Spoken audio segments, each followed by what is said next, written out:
사람이 아내를 맞이하여 데려온 후에 그에게 수치되는 일이 있음을 발견하고 그를 기뻐하지 아니하면 이혼 증서를 써서 그의 손에 주고 그를 자기 집에서 내보낼 것이요 그 여자는 그의 집에서 나아가서 다른 사람의 아내가 되려니와 그의 둘째 남편도 그를 미워하여 이혼 증서를 써서 그의 손에 주고 그를 자기 집에서 내보냈거나 또는 그를 아내로 맞이한 둘째 남편이 죽었다 하자 그 여자는 이미 몸을 더럽혔은즉 그를 내보낸 첫 남편이 그를 다시 아내로 맞이하지 말지니 이 일은 여호와 앞에 가증한 것이라.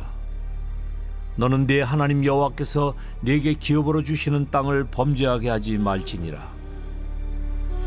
사람이 새로이 아내를 맞이하였으면 그를 군대로 내보내지 말 것이요 아무 직무도 그에게 맡기지 말 것이며 그는 1년 동안 한가하게 집에 있으면서 그가 맞이한 아내를 즐겁게 할지니라.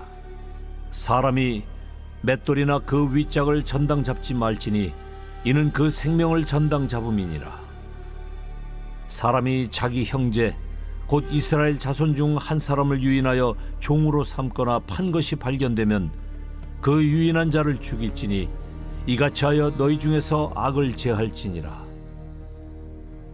너는 나병에 대하여 삼가서 레위 사람 제사장들이 너희에게 가르치는 대로 내가 힘써 다 지켜 행하되 너희는 내가 그들에게 명령한 대로 지켜 행하라.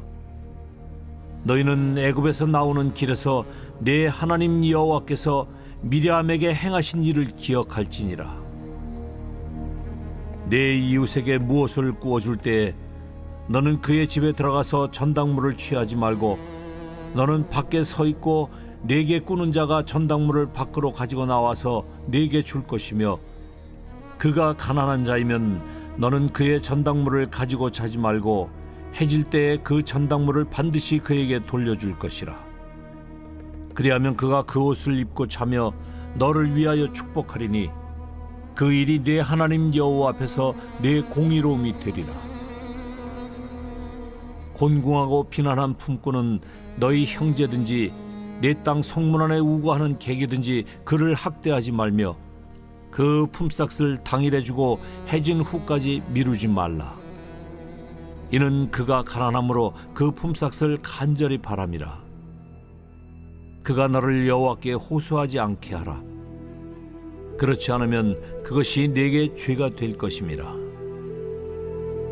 아버지는 그 자식들로 말미암아 죽임을 당하지 않을 것이요 자식들은 그 아버지로 말미암아 죽임을 당하지 않을 것이니 각 사람은 자기 죄로 말미암아 죽임을 당할 것이니라. 너는 객이나 고아의 송사를 억울하게 하지 말며 과부의 옷을 전당 잡지 말라. 너는 애굽에서 종되었던 일과 네 하나님 여호와께서 너를 거기서 속량하신 것을 기억하라.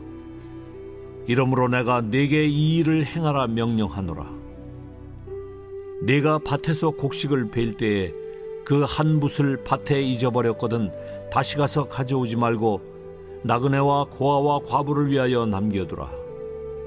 그리하면 네 하나님 여호와께서 네 손으로 하는 모든 일에 복을 내리시리라. 네가 네 감람나무를 떤 후에 그 가지를 다시 살피지 말고 그 남은 것은 객과 고아와 과부를 위하여 남겨두며 네가 네 포도원의 포도를 딴 후에 그 남은 것을 다시 따지 말고 객과 고아와 과부를 위하여 남겨두라. 너는 애굽 땅에서 종되었던 것을 기억하라. 이러므로 내가 네게 이 일을 행하라 명령하노라.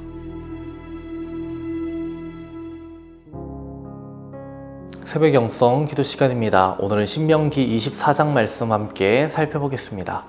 오늘 본문의 내용은 사회적 약자에 대한 내용입니다.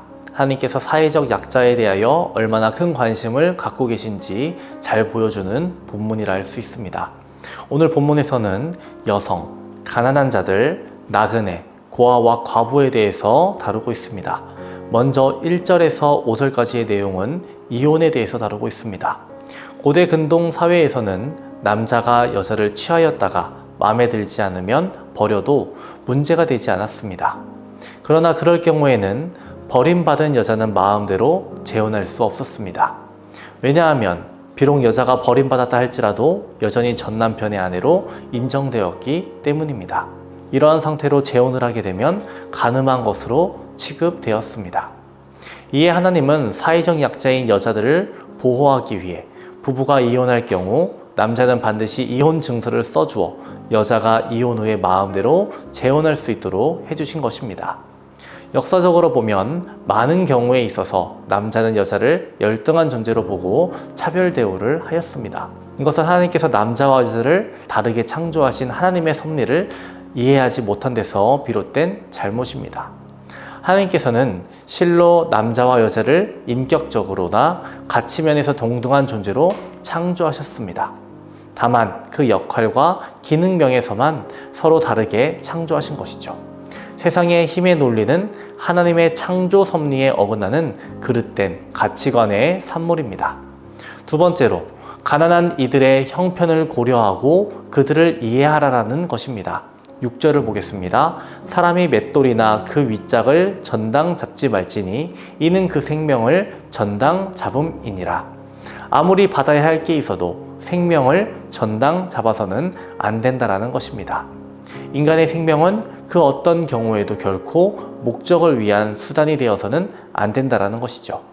만약 인간의 생명을 수단화한다면 이는 곧 하나님의 형상을 따라 인간을 창조하셨고 만드신 하나님을 모욕하는 일이라는 것입니다. 하나님은 학대도 하지 말라라고 말씀하십니다. 또한 품삯을 바로 지급하라라고 말씀하십니다. 15절입니다. 그 품삯을 당일에 주고 해진 후까지 미루지 말라. 이는 그가 가난함으로 그 품삯을 간절히 바람이라. 그가 너를 여호와께 호소하지 않게 하라. 그렇지 않으면 그것이 내게 죄가 될 것임이라. 가난한 자의 형편을 이해하라는 뜻입니다. 마지막으로 나그네와 고아와 과부를 돌보라 라고 말씀하십니다. 18절과 19절입니다. 너는 애굽에서 종 되었던 일과 내 하나님 여호와께서 너를 거기서 속량하신 것을 기억하라. 이러므로 내가 내게 이 일을 행하여 명령하노라. 내가 밭에서 곡식을 벨 때에 그 한 뭇을 밭에 잊어버렸거든. 다시 가서 가져오지 말고 나그네와 고아와 과부를 위하여 남겨두라. 그리하면 내 하나님 여호와께서 내 손으로 하는 모든 일에 복을 내리시리라. 우리는 물질 없이 세상을 살 수 없습니다. 그렇다고 물질으로만 살아갈 수도 없습니다. 우리의 삶에 있어 물질은 필요합니다. 다만 전부가 아니고 우리는 그것을 잘 사용할 수 있어야 합니다. 물질이 생명보다 앞설 수 없습니다. 물질보다 더 귀한 가치들이 무엇인지 우리는 생각해보고 우리의 삶을 살아가야 하겠습니다. 이웃사랑은 어떤 거창한 것이 아닙니다. 먼저 상대방의 입장에 서서 그의 형편과 심정을 이해하는 것에서부터 시작되는 것입니다. 그리고 하나님께서 나그네와 고아와 과부를 위해 곡식을 열매를 남겨두라고 하신 것처럼 우리들은 누구를 위해서 또 어떻게 곡식과 열매를 남겨두어야 할지, 물질을 남겨둬야 할지 생각해 봐야 합니다. 1:1 매칭이 방법일 수도 있습니다. 단체에 후원하는 것도 방법일 수 있습니다. 나만을 위해서만 사는 것이 아닌 다른 이를 도울 수 있는, 또 선교할 수 있는 우리들이 되어야 하겠습니다. 오늘의 공동기도 제목은 환우들을 위한 기도입니다. 박지승 권사님, 유은영 권사님, 이영숙 권사님, 오유미 집사님, 박서연 청년, 유경민 청년의 치유를 위해서 기도해 주시기 바랍니다. 각종 질병과 불면증, 공황장애, 마음의 병이 치유되기를 기도해 주시기 바랍니다. 기도하겠습니다. 하나님의 사랑과 이웃사랑의 균형을 이루는 그리스도인 되게 하옵소서. 우리에게 거저 주신 하나님의 은혜를 기억하고 다른 이를 도울 수 있는 우리들 되게 하옵소서. 시간과 물질과 마음을 내어주는 성숙한 그리스도인 되게 하옵소서. 올해 우리에게 당신을 위해 기도하겠습니다라는 표를 주셨사오니 길 잃은 영혼들을 위해서 기도하고 전도하는 우리들 되게 하시고 기도가 필요한 이들을 위해 중보 기도하는 우리들 되게 하옵소서.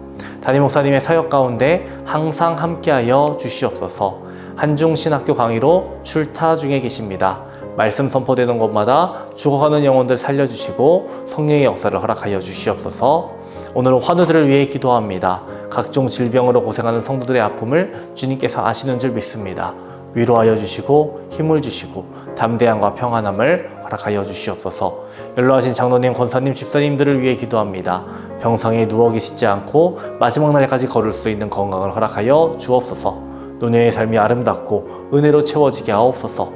오늘 하루도 주님께서 우리를 인도하여 주시옵소서. 감사드리며 예수님의 이름으로 기도합니다.